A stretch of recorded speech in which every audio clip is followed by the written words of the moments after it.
ॐ शाकम्भर्यै च विद्महे वनदैवै च धीमहि तन्नो दुर्गी प्रचोदयात्। ॐ शाकम्भर्यै च विद्महे वनदैवै च धीमहि तन्नो दुर्गी ಪ್ರಚೋದಯಾತ್. ಹಸಿರು ವರ್ಣದವಳಾಗಿ ಹಣ್ಣು ಹೂಗಳನ್ನು ಧರಿಸಿ ಸಕಲರಿಗೂ ಅನ್ನವನ್ನು ನೀಡುವ ಕರುಣಾಮಯಿಯಾದ ಶಾಕಂಭರಿ ಬನಶಂಕರಿ ದೇವಿಯನ್ನು ನಾವು ನಮಸ್ಕರಿಸುತ್ತೇವೆ. ಅವಳು ಲೋಕದ ತಾಯಿ, ಭಯವಿಲ್ಲದ ಬದುಕನ್ನು ಕೊಡುವವಳು. ಬೆಳಗ್ಗೆ ಬ್ರಹ್ಮ ಮುಹೂರ್ತ 4:30ರಿಂದ 6 ಗಂಟೆಯ ಒಳಗಡೆ ಗಾಯತ್ರಿ ಮಂತ್ರವನ್ನು ಪಠಿಸಿ. ಶುಕ್ರವಾರ, ಅಮಾವಾಸ್ಯೆ, ನವಮಿ ದಿನಗಳು ವಿಶೇಷವಾಗಿವೆ. ಸ್ನಾನ ಮಾಡಿ ಶುದ್ಧ ಮನಸ್ಸಿನಿಂದ ಕುಳಿತುಕೊಳ್ಳಿ. ಬನಶಂಕರಿ ದೇವಿಯ ಚಿತ್ರ ಅಥವಾ ದೀಪದ ಮುಂದೆ ಕುಳಿತುಕೊಂಡು ಹೂವು ಅಥವಾ ನೈವೇದ್ಯವನ್ನು ಅರ್ಪಿಸಿ. ಮೊದಲು ಧ್ಯಾನ ಶ್ಲೋಕ, ನಂತರ ಗಾಯತ್ರಿ ಮಂತ್ರವನ್ನು 3, 9, 108 ಬಾರಿ ನೀವು ಜಪಿಸಿ. ನಂತರ ದೇವಿಗೆ ಕೃತಜ್ಞತೆಯನ್ನು ಸಲ್ಲಿಸಿ. ಬನಶಂಕರಿ ದೇವಿಯ ಕಥೆಯನ್ನು ಕೇಳಿ. ಇವಾಗ ಹಳೆಯ ಕಾಲದಲ್ಲಿ ಭೂಮಿಯಲ್ಲಿ ಭಯಾನಕರ ಬರ ಉಂಟಾಯಿತು. ಮಳೆ ಬರದೆ ಬೆಳೆ ನಾಶವಾಗಿ ಜನರು ಅನ್ನ ನೀರಿಲ್ಲದೆ ಬಹಳ ಕಷ್ಟಪಟ್ಟರು. ದೇವತೆಗಳು ಕೂಡ ಚಿಂತಿತರಾಗಿ ಲೋಕ ರಕ್ಷಣೆಗಾಗಿ ಮಹಾಶಕ್ತಿಯನ್ನು ಪ್ರಾರ್ಥಿಸಿದರು. ಆ ಸಮಯದಲ್ಲಿ ಪಾರ್ವತಿ ದೇವಿ ಕರುಣೆಯಿಂದ ಶಾಕಂಭರಿ ದೇವಿ ಎಂಬ ರೂಪದಲ್ಲಿ ಅವತಾರ ಎತ್ತಿದಳು. ಶಾಕಂಭರಿ ಎಂದರೆ ಶಾಕ ಸೊಪ್ಪು ತರಕಾರಿ, ಅಂಬರಿ ಪೋಷಿಸುವಳು ಎಂದರ್ಥ. ಅಂದರೆ ಸೊಪ್ಪು ತರಕಾರಿಗಳ ಮೂಲಕ ಲೋಕವನ್ನು ಪೋಷಿಸುವ ದೇವಿ. ಶಾಕಂಭರಿ ದೇವಿ ತನ್ನ ದೇಹದಿಂದಲೇ ಹಸಿರು ಸಸ್ಯಗಳು, ಧಾನ್ಯಗಳು, ಹಣ್ಣು ತರಕಾರಿಗಳನ್ನು ಹುಟ್ಟಿಸಿದಳು. ಹಸಿದ ಜನರಿಗೆ ಅನ್ನವನ್ನು ನೀಡಿದಳು. ಭೂಮಿಯನ್ನು ಮತ್ತು ಫಲವತ್ತಾಗಿಸಿದಳು. ಜನರ ದುಃಖ ನಿವಾರಣೆಯಾಗಿ ಸಂತೋಷ ಮತ್ತೆ ಲೋಕಕ್ಕೆ ಮರಳಿತು. ಅದೇ ಸಮಯದಲ್ಲಿ ದುರ್ಗಮಾಸುರ ಎಂಬ ದುಷ್ಟ ರಾಕ್ಷಸನು ಯಜ್ಞ ತಪಸ್ಸುಗಳನ್ನು ಅಡ್ಡಿಪಡಿಸುತ್ತಿದ್ದ. ಜನರಿಗೆ ಕಷ್ಟ ನೀಡುತ್ತಿದ್ದ. ಶಾಕಂಭರಿ ದೇವಿಯೇ ದುರ್ಗಮಾಸುರನನ್ನು ಸಂಹರಿಸಿ ಧರ್ಮವನ್ನು ರಕ್ಷಿಸಿದರು. ಆದ್ದರಿಂದ ಅವಳನ್ನು ದುರ್ಗಾ, ಬನಶಂಕರಿ, ಶಾಕಂಭರಿ ಎಂದು ಕರೆಯಲಾಗುತ್ತದೆ. ಕರ್ನಾಟಕದ ಬಾದಾಮಿ ಬನಶಂಕರಿ ದೇವಾಲಯ ಬಹಳ ಪ್ರಸಿದ್ಧ. ರೈತರು ಕುಟುಂಬ ಶಾಂತಿ, ಆರೋಗ್ಯ, ಅನ್ನಪೂರ್ಣೇಶಿಗಾಗಿ ದೇವಿಯನ್ನು ಆರಾಧಿಸುತ್ತಾರೆ. ವಿಶೇಷವಾಗಿ ಬನದೇವಿ ಗ್ರಾಮ ದೇವತೆ ರೂಪದಲ್ಲಿ ಪೂಜಿಸಲಾಗುತ್ತದೆ. ಪ್ರಕೃತಿಯೇ ಜೀವನದ ಮೂಲ. ಕರುಣೆ ಮತ್ತು ಪೋಷಣೆ ದೈವ ಸ್ವರೂಪ. ಅನ್ನವೇ ಮಹಾದಾನ. ಶ್ರದ್ಧೆಯಿಂದ ದೇವಿಯನ್ನು ಸ್ಮರಿಸಿದರೆ ಅನ್ನದ ಕೊರತೆ ದೂರವಾಗುತ್ತದೆ, ದುಃಖ ನಿವಾರಣೆಯಾಗುತ್ತದೆ, ಮನೆಗೆ ಐಶ್ವರ್ಯ, ಆರೋಗ್ಯ, ಶಾಂತಿ ನೆಲೆಸುತ್ತದೆ. ಅನ್ನವೇ ಜೀವ. ಅನ್ನದಾತೆಯೇ ಬನಶಂಕರಿ ದೇವಿ. ನಮಸ್ಕಾರ ಸ್ನೇಹಿತರೆ, ಇಂದು ನಾವು ತಿಳಿಯೋಣ ಗಾಯತ್ರಿ ಮಂತ್ರದ ಜಪದ ಮಹಿಮೆಯ ಬಗ್ಗೆ. ಗಾಯತ್ರಿ ಮಂತ್ರವು ವೇದ ಮಾತೆಯ ದಿವ್ಯ ಶಕ್ತಿ. ಈ ಮಂತ್ರವನ್ನು ನಿತ್ಯ ಜಪ ಮಾಡಿದರೆ ಮನಸ್ಸು ಶುದ್ಧವಾಗುತ್ತದೆ, ಬುದ್ಧಿಗೆ ಬೆಳಕು ಬರುತ್ತದೆ. ವಿದ್ಯಾರ್ಥಿಗಳಿಗೆ ಇದು ಏಕಾಗ್ರತೆ ಮತ್ತು ಸ್ಮರಣ ಶಕ್ತಿ ನೀಡುತ್ತದೆ. ಗೃಹಸ್ಥರಿಗೆ ಮನಃಶಾಂತಿ, ಕುಟುಂಬ ಸುಖ, ಸಮೃದ್ಧಿ ತರುತ್ತದೆ. ನಕಾರಾತ್ಮಕ ಚಿಂತನೆ, ಭಯ ಮತ್ತು ಅಶಾಂತಿ ನಿಧಾನವಾಗಿ ದೂರವಾಗುತ್ತದೆ. ಬೆಳಗ್ಗೆ ಸೂರ್ಯೋದಯದ ಸಮಯದಲ್ಲಿ ಶ್ರದ್ಧೆಯಿಂದ 108 ಬಾರಿ ಜಪ ಮಾಡಿದರೆ ದೇಹ ಮನಸ್ಸಿಗೆ ಶಕ್ತಿ ತುಂಬುತ್ತದೆ. ಶ್ರದ್ಧೆ ಮತ್ತು ಶುದ್ಧ ಮನಸ್ಸಿನಿಂದ ಜಪ ಮಾಡಿದರೆ ಗಾಯತ್ರಿ ಮಾತೆಯ ಕೃಪೆ ಜೀವನದಲ್ಲಿ ಅನುಭವವಾಗುತ್ತದೆ. ಓಂ ಶಾಕಂಭರ್ಯೈ ಚ ವಿದ್ಮಹೇ ವನದೈವೈ ಚ ಧೀಮಹಿ ತನ್ನೋ ದುರ್ಗಿ ಪ್ರಚೋದಯಾತ್. ಓಂ ಶಾಕಂಭರ್ಯೈ ಚ ವಿದ್ಮಹೇ ವನದೈವೈ ಚ ಧೀಮಹಿ ತನ್ನೋ ದುರ್ಗಿ ಪ್ರಚೋದಯಾತ್.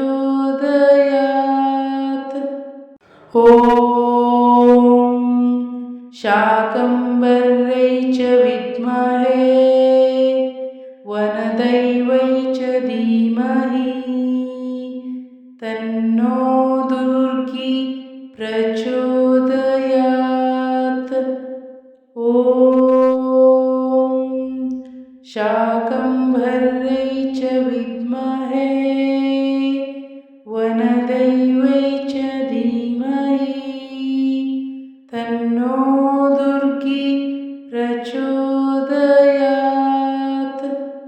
ಓಂ ಶಾಕಂಭರ್ಯೈ ಚ ವಿದ್ಮಹೇ ವನದೈವೈ ಚ ಧೀಮಹಿ ತನ್ನೋ ದುರ್ಗಿ ಪ್ರಚೋದಯಾತ್. ಓಂ ಶಾಕಂಭರ್ಯೈ ಚ ವಿದ್ಮಹೇ ವನದೈವೈ ಚ ಧೀಮಹಿ ತನ್ನೋ ದುರ್ಗಿ ಪ್ರಚೋದಯಾತ್. ಓಂ ಶಾಕಂಭರ್ಯೈ ಚ ವಿದ್ಮಹೇ ವನದೈವೈ ಚ ಧೀಮಹಿ ತನ್ನೋ ದುರ್ಗಿ ಪ್ರಚೋದಯಾತ್. ಓಂ ಶಾಕಂಭರ್ಯೈ ಚ ವಿದ್ಮಹೇ ವನದೈವೈ ಚ ಧೀಮಹಿ ತನ್ನೋ ದುರ್ಗಿ ಪ್ರಚೋದಯಾತ್.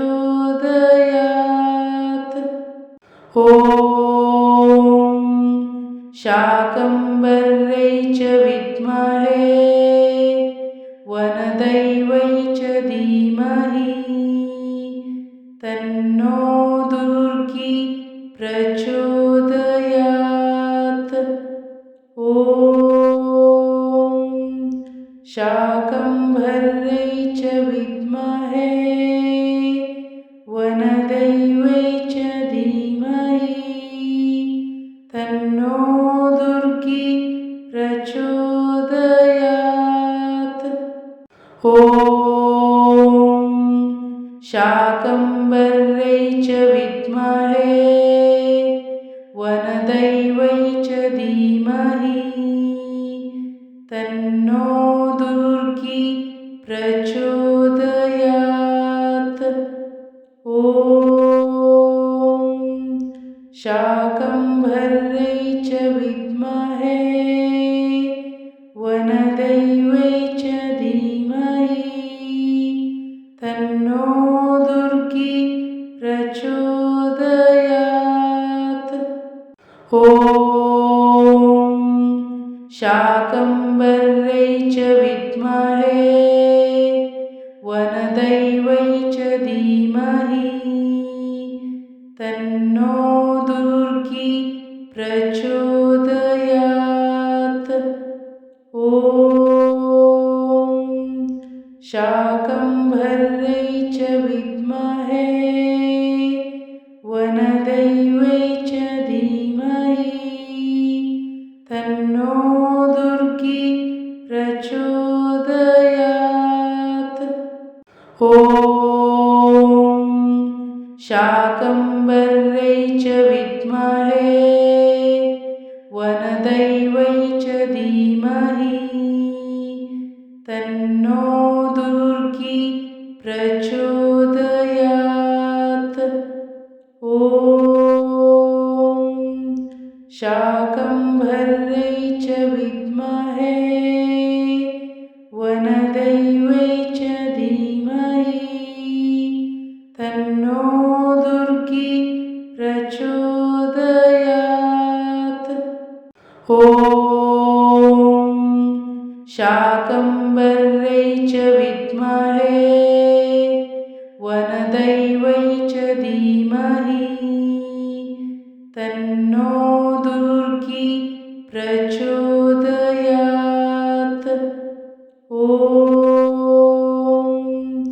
शाकम्भर्यै च विद्महे वनदैवै च धीमहि तन्नो दुर्गी प्रचोदयात्। ॐ शाकम्भर्यै च विद्महे वनदैवै च धीमहि तन्नो दुर्गी प्रचोदयात्। ॐ शाकम्भर्यै च विद्महे वनदैवै च धीमहि तन्नो दुर्गी प्रचोदयात्। ॐ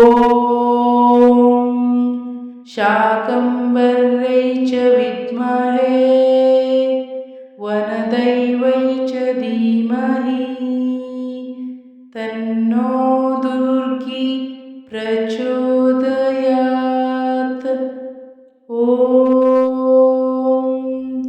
शाकम्भर्यै च विद्महे वनदैवै च धीमहि तन्नो दुर्गी प्रचोदयात्। ॐ शाकम्भर्यै च विद्महे वनदैवै च धीमहि तन्नो दुर्गी प्रचोदयात्। ॐ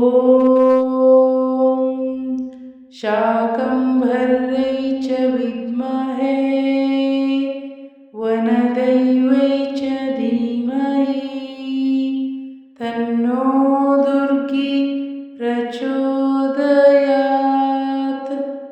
ॐ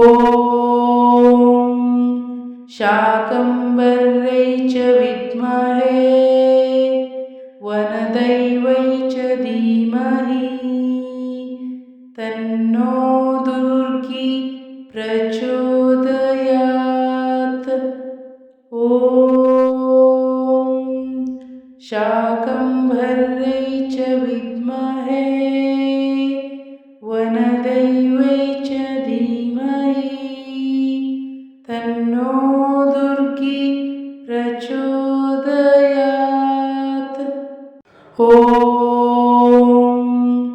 शाकम्भर्यै च विद्महे वनदैवै च धीमहि तन्नो दुर्गी प्रचोदयात्। ॐ शाकम्भर्यै च विद्महे वनदैवै च धीमहि तन्नो दुर्गी प्रचोदयात्। ॐ शाकम्भर्यै च विद्महे वनदैवै च धीमहि तन्नो दुर्गी प्रचोदयात्। ॐ शाकम्भर्यै च विद्महे वनदैवै च धीमहि तन्नो दुर्गी प्रचोदयात्। ॐ शाकम्भर्यै च विद्महे वनदैवै च धीमहि तन्नो दुर्गी प्रचोदयात्। ॐ शाकम्भर्यै च विद्महे वनदैवै च धीमहि तन्नो दुर्गी प्रचोदयात्।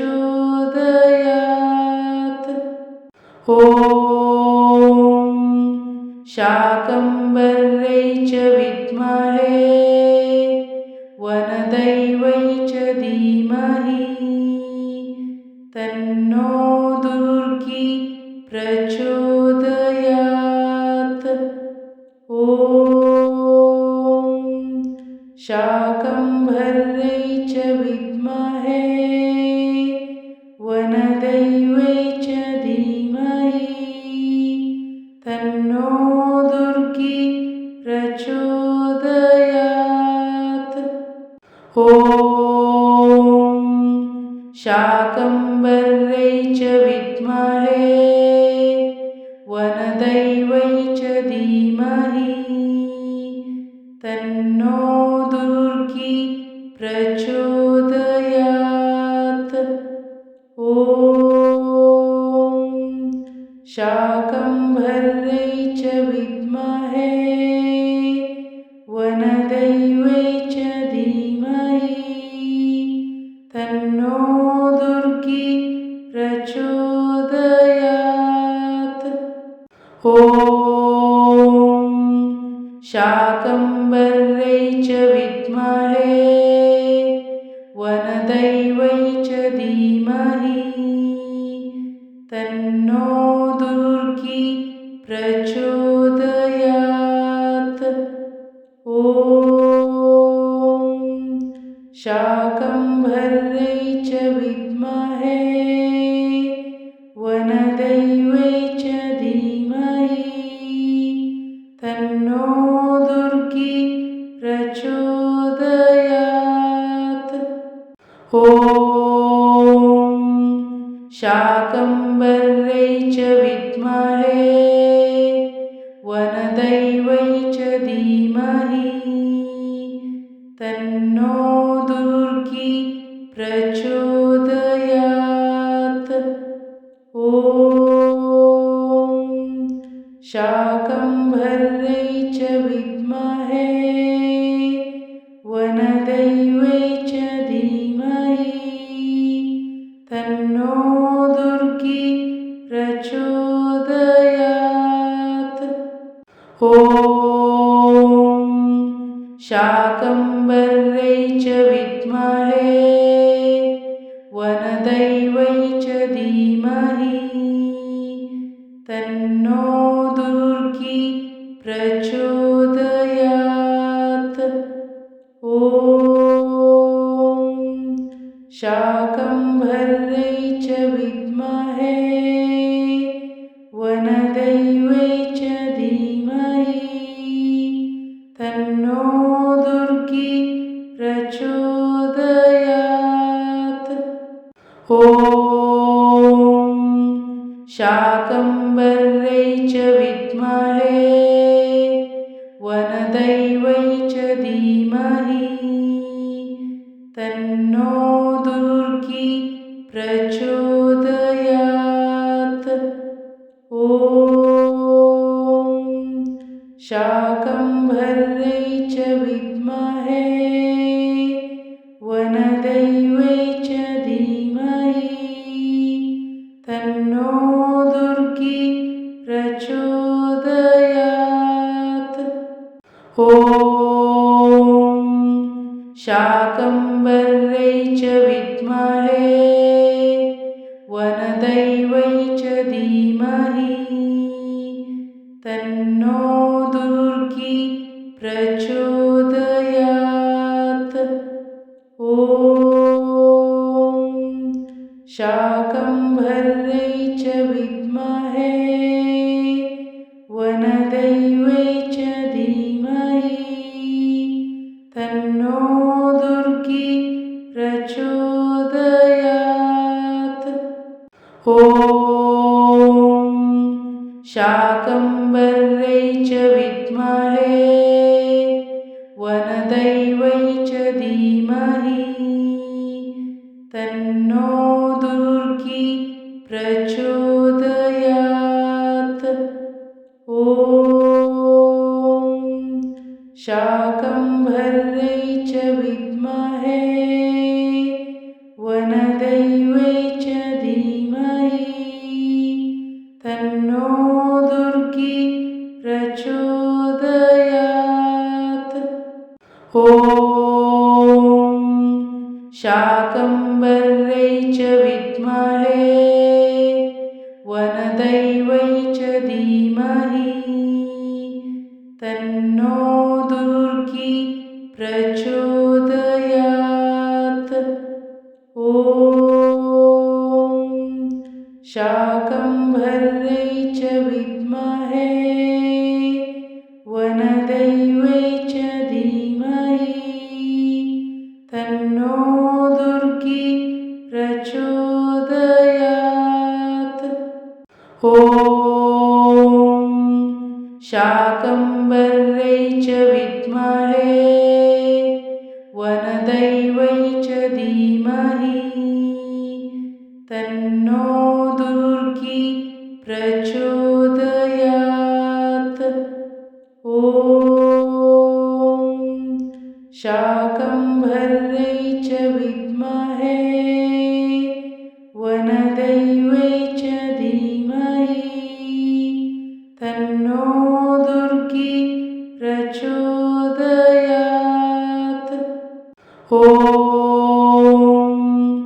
शाकम्भर्यै च विद्महे वनदैवै च धीमहि तन्नो दुर्गी प्रचोदयात्। ॐ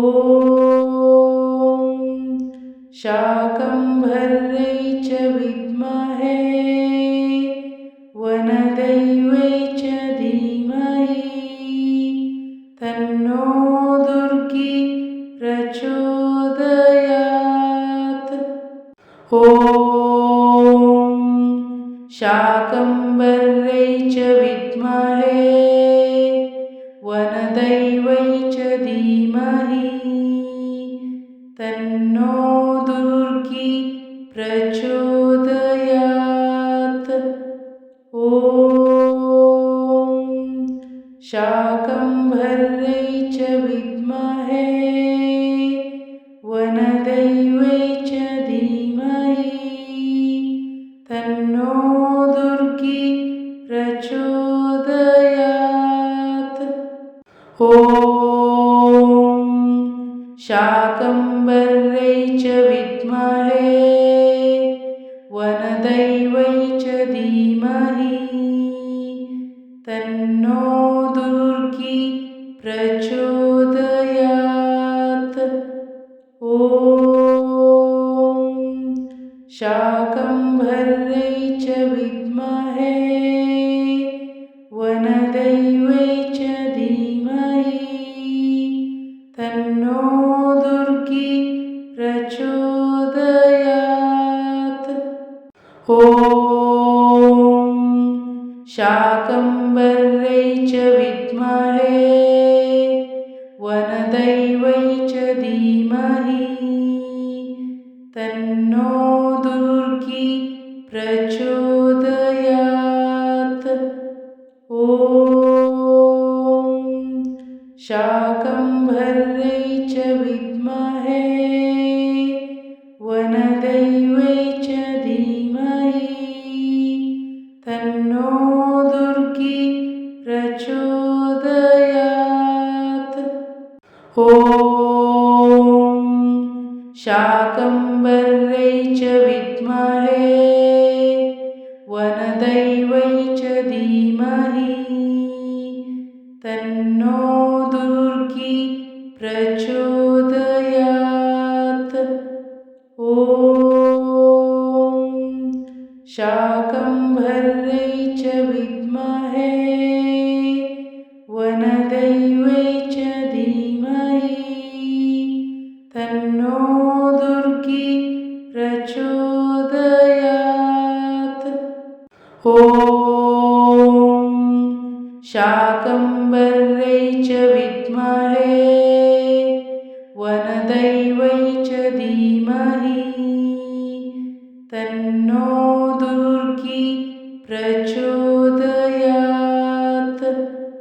ॐ शाकम्भर्यै